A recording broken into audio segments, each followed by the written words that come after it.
Pada suatu hari, Sultan Syahrir dan Hairul Saleh sedang mendengarkan radio. Barusan saya mendengar radio BBC London di Bandung, katanya Jepang menyerah kepada Sekutu. Berarti Indonesia mengalami kekosongan kekuasaan. Kalau begitu, kita harus segera mendesak golongan tua agar segera memproklamirkan kemerdekaan. Benar itu, Jepang sudah tidak ada wewenang lagi di negeri kita. Kita harus memanfaatkan momen itu.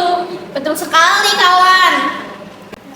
Mari kita meminta kepada Insinyur Soekarno dan Bung Hatta agar segera memproklamasikan kemerdekaan Indonesia. Tepat sekali. Kalau begitu, kita harus segera ke kediaman Insinyur Soekarno dan juga Bung Hatta. Mari. Tanggal 14 Agustus 1945, Syahrir, Wikana, dan Darwis tiba di kediaman Soekarno. Silakan masuk.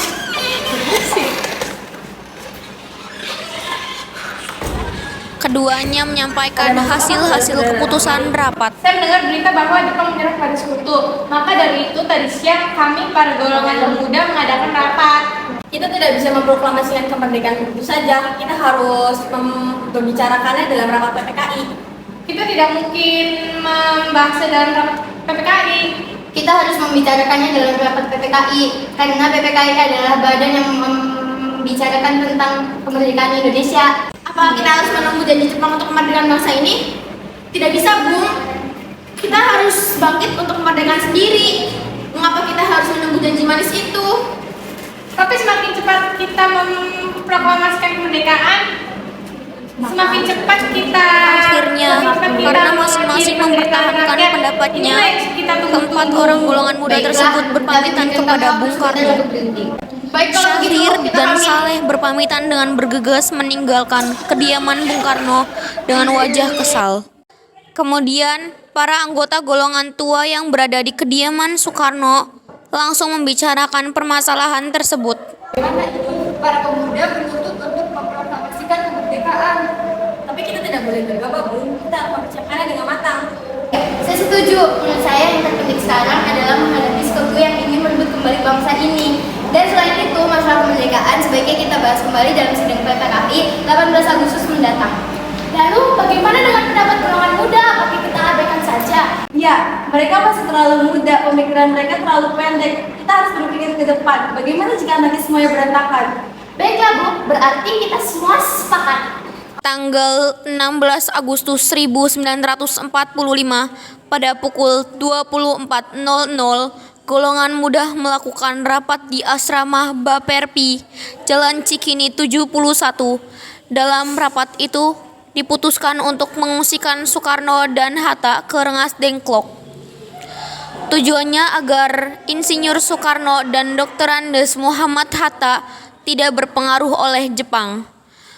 Pada pukul 04.00 tanggal 16 Agustus 1945, Insinyur Soekarno dan Muhammad Hatta dibawa oleh sekelompok pemuda menuju Rengas Dengklok.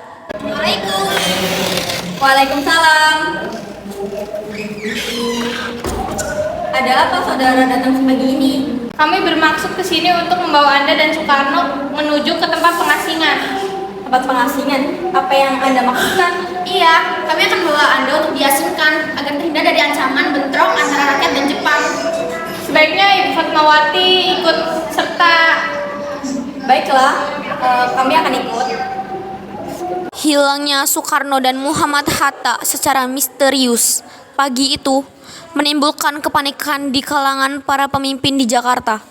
Peristiwa ini baru diketahui oleh Mr. Ahmad Subarjo pukul 08.00 pagi. Katakanlah kepadaku di mana mereka berada. Aku akan menjamin keselamatan mereka setibanya di Jakarta. Dan aku juga akan menjamin bahwa proklamasi akan diumumkan pada tanggal 17 Agustus 1945 selambat-lambatnya pukul 12.00. Baiklah, kami akan mengantarkannya ke Rengas Dengklok. Setelah mendapat beberapa kesepakatan, diutuslah Yusuf Kunto untuk mengantar Ahmad Subarjo dan Sudiro ke Rengas Dengklok. Setelah sampai di sana, Mr. Ahmad Subarjo akhirnya menjemput Insinyur Soekarno dan kawan-kawan.